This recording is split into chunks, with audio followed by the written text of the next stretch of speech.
Muito bem-vindos, colegas, pessoas interessadas na saúde, ao nosso Star Médico, local onde nós sempre trazemos personalidades da medicina para podermos ouvir experiências, aprender, discutir, ver quais são as novidades da saúde, quais são os riscos e os potenciais futuros da profissão médica. E hoje eu estou extremamente bem servido, porque estou ao lado de dois ex-presidentes do Conselho Regional de Medicina do Rio Grande do Sul, Dr. Carlos Isaiah Filho, que foi inclusive contemporâneo quando eu era presidente do Sindicato Médico do Rio Grande do Sul.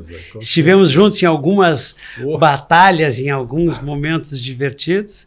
E o Dr. Luiz Augusto Pereira, um indivíduo que ficou pouquinhos anos dentro do Conselho, né? Um indivíduo extremamente famoso, reconhecido pelo seu trabalho. Para começo de conversa, eu gostaria que vocês, caso eventualmente alguém não os conheça, o que eu acho muito difícil, se apresentassem para os nossos espectadores. Bem, Marcelo, é um prazer muito grande estar participando da tua atividade. Eu sou um ginecologista obstetra, agora só ginecologista, porque a gente vai passando os anos e vai parando com a obstetrícia, já com 44 anos de formado, 43 para 44, que venho atuando na área da ginecologia clínica e cirúrgica e também numa outra atividade que eu tenho ligado à atividade médica, que é a pesquisa clínica, uma vez que dirijo um centro de pesquisa. Mas como foi a minha entrada no Conselho? Na verdade, um assistente meu na época chegou no consultório e disse, tu tem que entrar, tem que se candidatar para conselheiro. Eu digo, mas Lutero, eu não vamos entrar que preciso de ti. Aí acabamos entrando, nos candidatando e vencendo a eleição na época. E aí eu me tornei conselheiro, o que me deu um prazer muito grande. Nos 60 meses do mandato, eu fiquei 40 meses atuando como corregedor do Conselho e mais 20 meses atuando em que eu atuei então na presidência do Conselho, no segundo mandato do nosso período. Foi uma experiência extremamente interessante, certo? A gente começa a sentir o que é ser médico, o que é batalhar pela medicina, o que é sofrer em ser médico e todas as nuances que é o nosso dia a dia, certo? Mas de uma outra forma, vendo então toda uma classe médica no seu dia a dia, nas suas vulnerabilidades, e isso assusta, certo? E que mostra que traz um aprendizado muito grande no sentido de sermos mais cuidadosos, mais éticos, não estarmos só no manto da ética, e sim atuando como ético. E isso é muito importante. Sr. Pereira. Olha, é uma satisfação estar aqui nesse programa, né, e poder dizer alguma coisa, né? Eu sou um pouquinho mais velho. Eu, este ano, completei 50 anos de exercício profissional em medicina. A minha vida sempre foi focada na medicina, né? Até porque eu sou de uma família de médicos, de várias gerações de médicos, né? E sempre tive na medicina a minha base, né? Eu entrei no Conselho por acaso. Fui convidado para entrar no Conselho em 1993, né? E de cara me colocaram como secretário do Conselho, segundo secretário, né? E eu imaginava que o Conselho era uma coisa e eu fui ver que era outra, porque eu sou um técnico, né? Eu fui professor da Universidade de Caxias do Sul, de técnica operatória, durante 30 anos, né? Fui cirurgião vascular do pronto-socorro municipal de Porto Alegre, mais de 35 anos, né? E para mim foi uma experiência fabulosa no Conselho. Primeiro porque houve uma grande mudança naquela época. O grupo que estava no... Isso foi em 93. O grupo que estava lá foi derrotado. E o grupo que assumiu foi o grupo que eu fazia parte, né? E tive toda uma vida dentro do Conselho, né? Nunca me aproximei muito das outras entidades, quer dizer, não exerci cargos tanto na associação médica, onde eu sou jubilado já, como no sindicato. Sempre foquei no conselho. Então eu fui ali 5 anos segundo secretário, depois fui 7 anos vice-presidente e depois fui 3 vezes presidente. Quando o presidente se licenciava, eu assumia no exercício da presidência e finalmente cumpri 20 meses na presidência do conselho, onde eu pude, realmente tenho muito orgulho de ter iniciado com as câmaras técnicas do conselho. Foi uma criação proposta minha, evidentemente, ninguém faz nada sozinho, mas foi na minha gestão que nós aprovamos as câmaras técnicas, né? Que aproximou mais os médicos do conselho. Hoje, por exemplo, já na época do Dr. Isaia, já tinha as câmaras técnicas, né? Hoje tem mais de 200 médicos ajudando com pareceres, eles são opinativos, né? Mas ajudam muito os conselheiros é que vão decidir. São 40 conselheiros, 20 suplentes e 20 titulares. Enfim, o período que eu estive à frente do Conselho Regional foi muito gratificante, muito mesmo. Era numa época que nós não tínhamos todas essas tecnologias, nós conseguimos fazer um link dedicado com a Associação Médica de Pelotas, né? E pela primeira vez a Associação Médica de Pelotas e o Conselho, através de videoconferência, se passou ensinamentos, né, para aquela região. Isto é histórico, né? Causou um dissabor na Associação Médica. A Associação Médica não gostou. E esse projeto elaborado por nós, ele tinha a finalidade de, num primeiro momento, passar conhecimento ético e, num segundo momento, passar conhecimento científico. Foi o que aconteceu. Nós conseguimos fazer 3 videoconferências, uma sob a dor, o especialista aqui em Porto Alegre e os médicos assistindo em Pelotas. Depois, por pressão da Associação Médica e por outros interesses, até porque a tecnologia mudou, e era uma tecnologia cara, né?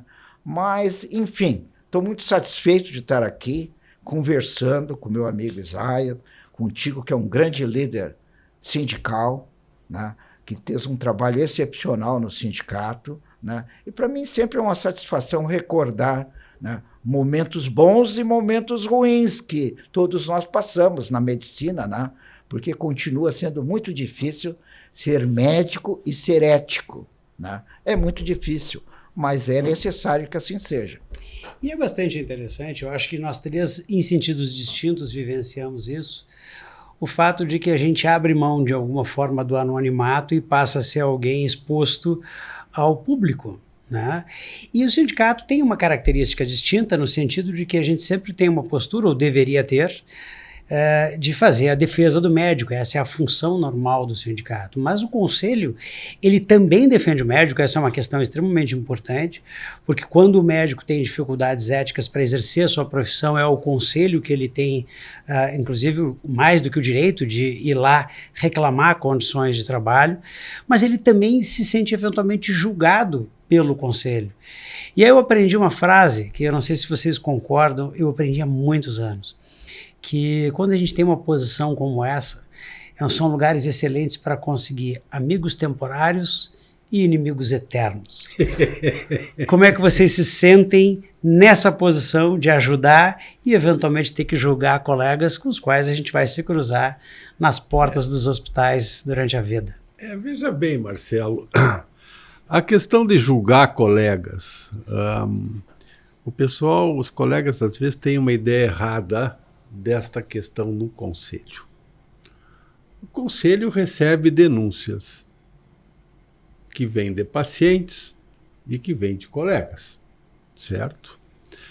Frente a essas denúncias, de imediato se abre uma sindicância para analisar o fato e ver também a veracidade desse fato. E se for visto que há de fato a autenticidade naquela denúncia, então essa denúncia é julgada pelo corregedor? Não. O corredor só recebe, analisa e passa para as chamadas câmaras de julgamento. Isso é um dado interessante. A maioria dos processos sempre são julgados por um juiz. No conselho, sempre a decisão é colegiada. É uma câmara, certo? De 5 a 7 conselheiros que vão julgar o fato. E se houver indícios, e aí vem um outro aspecto interessante, o conselho analisa tudo frente ao Código de Ética Médica, que na verdade não é um código de ética, é um código deontológico, certo? E se for visto que de fato possa ter algum ilícito frente ao Código de Ética, então é aberto um processo ético profissional que vai ter todo um trâmite e que no final também vai ser julgado de uma forma colegiada por 5 a 7 médicos que estão lá dentro do conselho nesta condição, certo? Então, todos os aspectos de julgamento, de análise, de julgamento, sempre é colegiado. O que traz o quê? Uma maior segurança para o paciente e uma maior segurança para o colega médico, certo?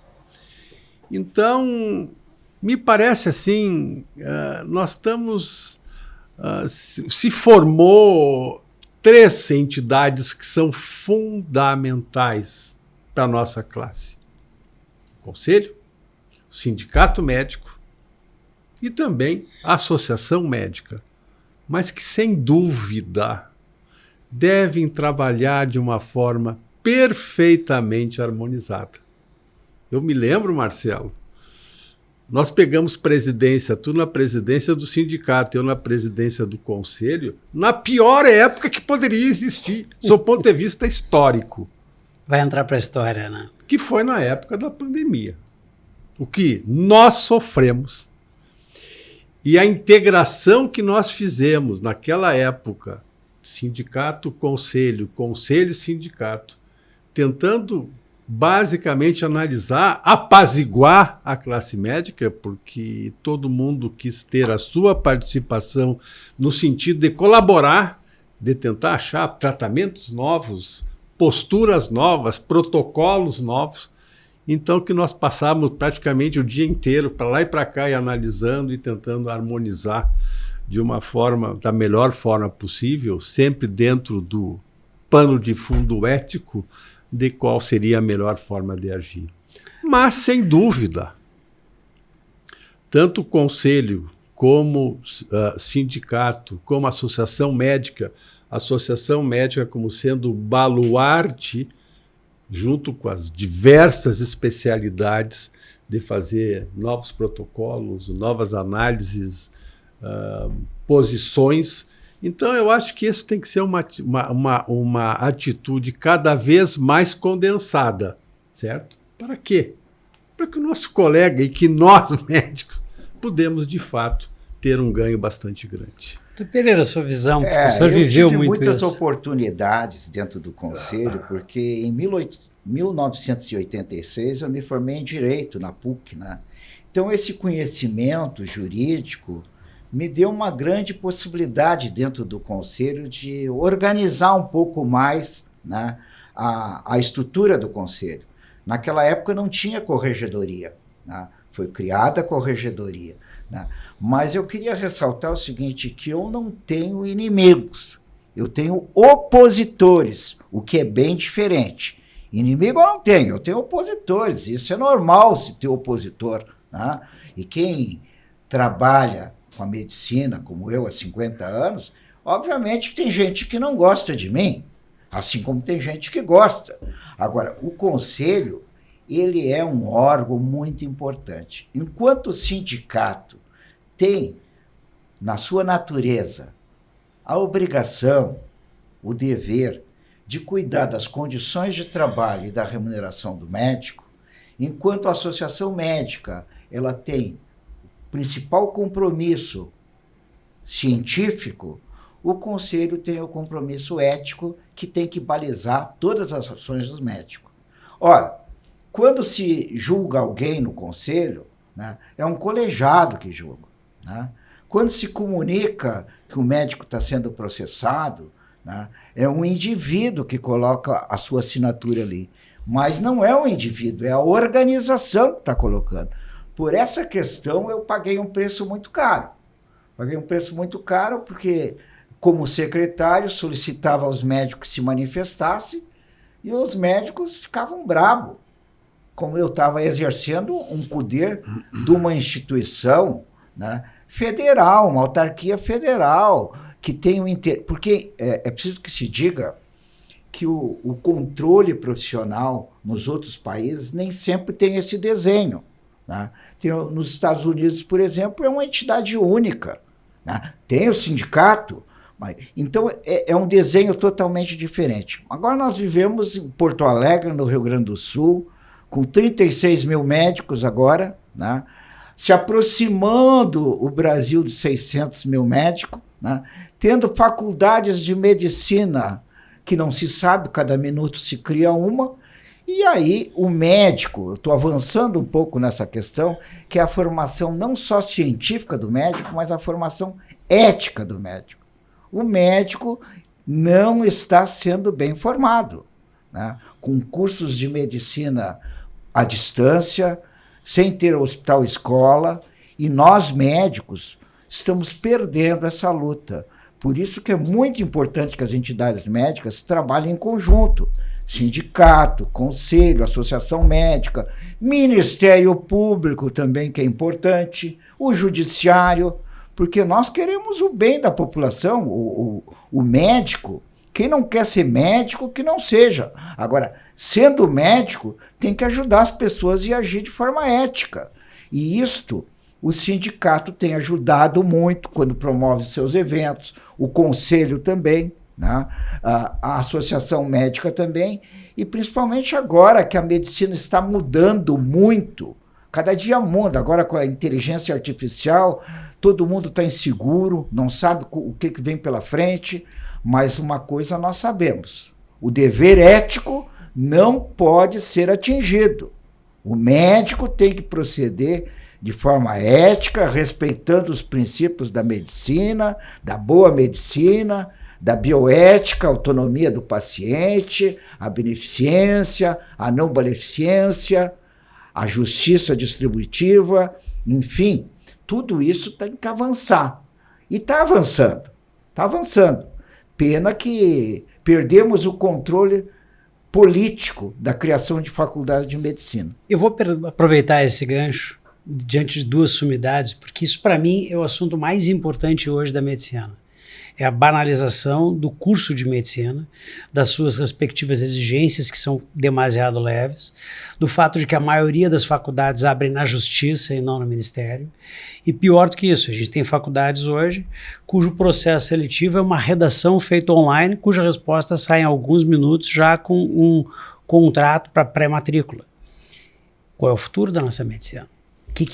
Como é que a gente vai querer que este médico tenha uma capacidade de trabalho, uma capacidade inclusive de remuneração, com um número de profissionais muito grandes, muitas vezes o mercado vai regular para baixo a remuneração, e como é que esse indivíduo vai conseguir se manter, às vezes, para pagar a conta da faculdade, que, por estranho que pareça, não reduziu o preço da vaga.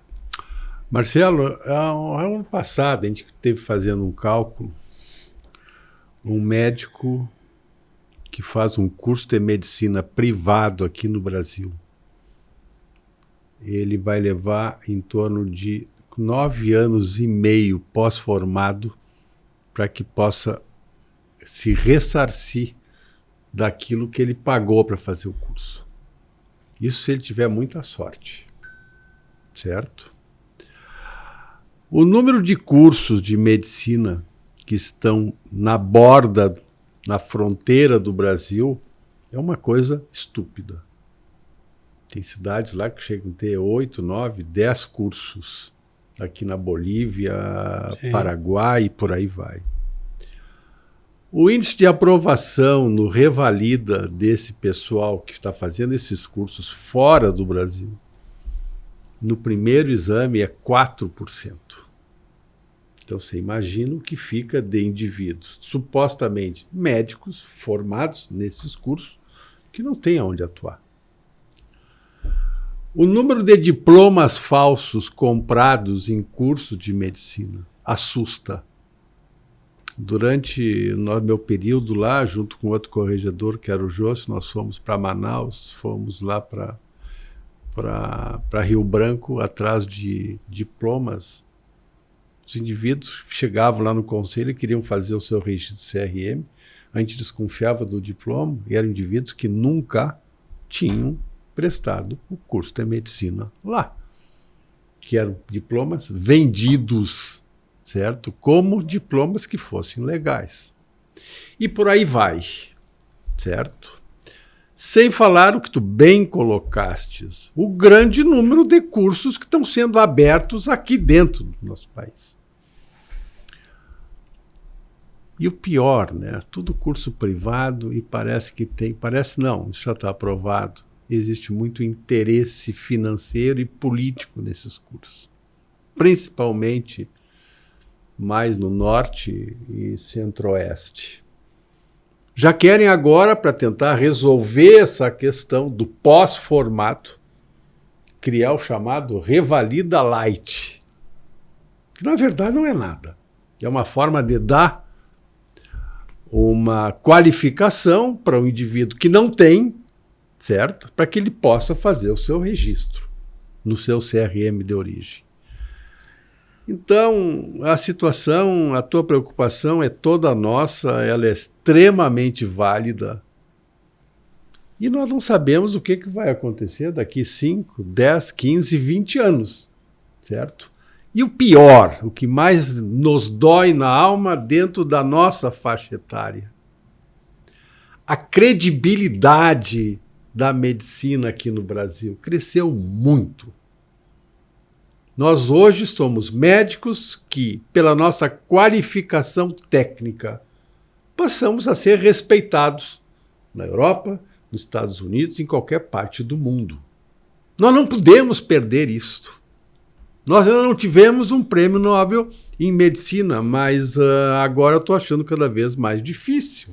Doutor Pereira, deixa eu lhe perguntar uma coisa que me parece importante. A gente vê claramente a abertura das faculdades de medicina, mas eu não vejo com a mesma velocidade e intensidade a abertura de vagas em residência médica. E o que a gente vê, inclusive, é a precarização, inclusive, dos pré-requisitos para exercer a residência, porque, inclusive, cotas estão sendo utilizadas para que um indivíduo que já é médico faça um acesso para as vagas de residência. Qual é o nosso futuro? Eu quero olhar para o futuro, mas tenho que dar um passo para o passado também, né? Essa luta contra a abertura de faculdade de medicina ela é muito antiga, né? Eu tive a oportunidade, de, em nome das entidades médicas do Rio Grande do Sul, Sindicato, Associação Médica e Conselho, de entregar em mãos para o ministro da Educação, Fernando Haddad, tá? Uma correspondência nossa das entidades pedindo para que não se abrisse faculdade de medicina, né? E isso é histórico, porque o ministro Haddad disse assim, eu sofro muita pressão para abrir faculdade de medicina. Tem 40 faculdades para abrir, antes de Santa Cruz. Naquela época. Naquela época. Aí eu digo, eu não devo nada, pensando assim, eu não devo nada para esse ministro aí. Eu vou dizer para ele, digo, cabe ao senhor ministro resistir a essa pressão, né? Ele ficou me olhando assim, né? E na outra semana abriram 40 faculdades. Que barbaridade. E nós lutamos muito para não abrir faculdade de medicina. Fomos falar com o presidente do Conselho Nacional de Educação, que era no Ceará, uma comissão eu fui junto, né? E entregamos para ele, e ele nos disse assim, olha, eu não tenho como segurar isso. Você sabia o que tem biblioteca itinerante, laboratório itinerante? Quer dizer que vai para uma faculdade, vai a fiscalização, aprova, retira e vai para outra. Então, essa grande dificuldade é de muito tempo e nós não estamos conseguindo vencer essa grande dificuldade. Com relação à residência, que é super importante, porque o médico sai pouco preparado do curso, ele precisa fazer a residência. Então, o que tem que se aumentar é o número de vagas para a residência médica, que é treinamento em serviço. O médico vai treinar em serviço, com supervisão, e não sair como está saindo médicos que saem a praticar verdadeiros absurdos, fora os falsos médicos e fora aqueles que não revalidam o diploma e que a justiça deixa trabalhar. Então, realmente está caindo de maduro da união das entidades médicas com mais força política também, porque é incrível, né? No Senado e na Câmara de Deputados, nós temos vários médicos e nós não conseguimos avançar na questão política. Me parece que é muito importante essa questão técnica do desenvolvimento. Concordo que a ciência está evoluindo muito, nós temos grandes médicos, mas nós estamos formando médicos de segunda classe para pacientes de segunda classe. Exatamente. Mudando de assunto, porque temos um tempo curto e gostamos de pegar a experiência, sempre aprendemos com nossos entrevistados. Pelo que eu percebi, ambos têm atividades extra-medicina, que mesmo que façam parte da medicina, não são diretamente com o paciente, e são atividades extremamente importantes. O senhor tem como pesquisador e o senhor tem como escritor. Como é que é essa experiência? Como é que é a vivência com relação a isso? Como é que é a vida de um pesquisador dentro da medicina? Bom, eu faço mais a chamada pesquisa clínica, entendendo por pesquisa clínica não a pesquisa acadêmica, que consiste em ver segurança e eficácia de uma nova medicação. O que a pesquisa clínica traz? Traz uma responsabilidade médica extremamente grande. Se fazer um teste em seres humanos com uma nova molécula, com um novo medicamento, e se mostrou eficaz e seguro, certamente esse medicamento vai para o mercado. E a partir daí, a gente não tem noção da validade externa que teve essa pesquisa. Você não vai saber quantas pessoas no futuro usarão aquela medicação, será prescrita aquela medicação por colegas médicos que acreditaram, certo, que de fato funciona e que é seguro. Então, é uma forma... Eu faço pesquisa clínica já há 40 e poucos anos, fui treinado pela Organização Mundial da Saúde para isto, certo? E é uma atividade que me dá um prazer muito grande, mas que me traz uma responsabilidade fantástica, certo? Em função desses aspectos. Da mesma forma, quando você faz um estudo e prova que aquele medicamento, que aquela composição não é eficaz, e de repente ela está no mercado sendo vendida a larga mão. Conhecemos alguns, né? O meu centro nós já tiramos 9 produtos que estavam no mercado, inclusive com veiculação em mídia nacional, que não tinha ação nenhuma. Nós somos da geração Vioxx, né? Foi talvez o mais famoso de todas as medicações. É interessante, mas nos traz também nessa atividade uma responsabilidade muito grande, e toda a pesquisa clínica tem um controle que segue as boas práticas mundiais, certo? Pelos comitês de ética, pela própria Anvisa e pelos organismos internacionais. Então, é muito...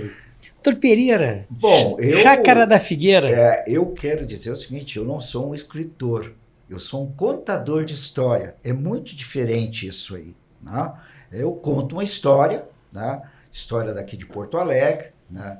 E que ligada a meus familiares. Meu familiar, sim, o Pereira Filho, né? Meu avô, era um cientista e um pesquisador. E ele fez os estudos experimentais do BCG, foi o primeiro a aplicar o BCG no Rio Grande do Sul. Aliás, quem deu a primeira dose no Laboratório Pereira Filho foi o presidente do Estado, Getúlio Vargas. Está tudo isso no livro. Ele era um pesquisador, né? Ele era um pesquisador e que realmente fez muita pesquisa, porque aprendeu a pesquisar com o maior pesquisador, né, que o Brasil já teve, que foi Oswaldo Cruz, né? Ele foi aluno do Oswaldo Cruz, né? Aluno de Carlos Chagas, né? Isso em 1913. Então é isso que eu trago no livro. Eu apenas coletei coisas, né, históricas, né, de um laboratório que meu avô tinha, o Laboratório Pereira Filho, inaugurado em 1916, lá se vão mais de 100 anos, aqui em Porto Alegre, né, e conto essa história. E essa chácara da Figueira é o seguinte, mas o que tem a ver tudo isso? É porque o meu bisavô comprou essa chácara da filha do Júlio Prates de Castilho, em 1924. Né? E o meu bisavô também, ele não era médico, mas era proprietário do Laboratório Pereira Filho, e uma pessoa que se desenvolveu muito, sob o ponto de vista assistencial, né? Ele foi do início ao fim, né? Mordomo da Santa Casa na inauguração do Hospital São Francisco, isso de 1925 a 1930. Me levou eu, agora aposentado, a estudar um pouco mais as origens, né, da medicina de Porto Alegre. Né? Eu faço parte da Academia Sul-Rio-Grandense de Medicina desde 2007, né? E me orgulho muito de ter sido escolhido lá, né? E estou muito satisfeito em poder falar no teu programa, e estou triste porque eu vejo que a medicina nós precisamos ser mais contundente, nós precisamos brigar menos e fazer mais, né? E nunca esquecer que a medicina ela pode não resolver todos os problemas, mas ela sempre pode ajudar. É o que se viu aí na enchente, é o que se viu também no coronavírus, que todo mundo ficou. O médico foi muito importante. Alguns trabalharam na linha de frente, outros não puderam trabalhar na linha de frente, mas todo mundo, sem dúvida nenhuma, contribuiu. E não precisa ser médico para ajudar as pessoas, mas tenho a certeza, eu tenho a convicção, né? Certeza é um pouco mais, eu diria certeza, né, de que o médico é a profissão mais bonita que tem e a que mais pode ajudar as pessoas. E que também é um presente de vida. Ser médico é um presente de vida. Nem todos podem ser médico. Antigamente, né, as famílias queriam ter um padre, um militar e um médico. Né? Hoje, o mundo mudou. Certamente. O mundo mudou. O que as famílias querem hoje? As famílias querem muita coisa. Querem residência, querem casa, querem que seus filhos estudem. Enfim, eu tenho que focar, não só nesse programa. Eu sou médico, me orgulho muito de ser médico e de poder ajudar as pessoas. E eu acho que a maioria dos médicos, vocês dois que estão aqui, que são meus amigos, né, colocam isso em primeiro lugar, ajudar as pessoas. E é isso que muitos médicos estão fazendo, né? E nós precisamos reforçar isso, não deixar banalizar a profissão. E isso só vai ser conseguido se nós tivermos um comportamento ético. Não, a ciência não é o maior valor. A ciência é um valor importante, mas eu diria que a ciência sem ética não vale nada. A ética tem que balizar todas as nossas ações. É assim que eu penso. Só tenho a agradecer aos meus dois presidentes, porque título... Ex-presidente.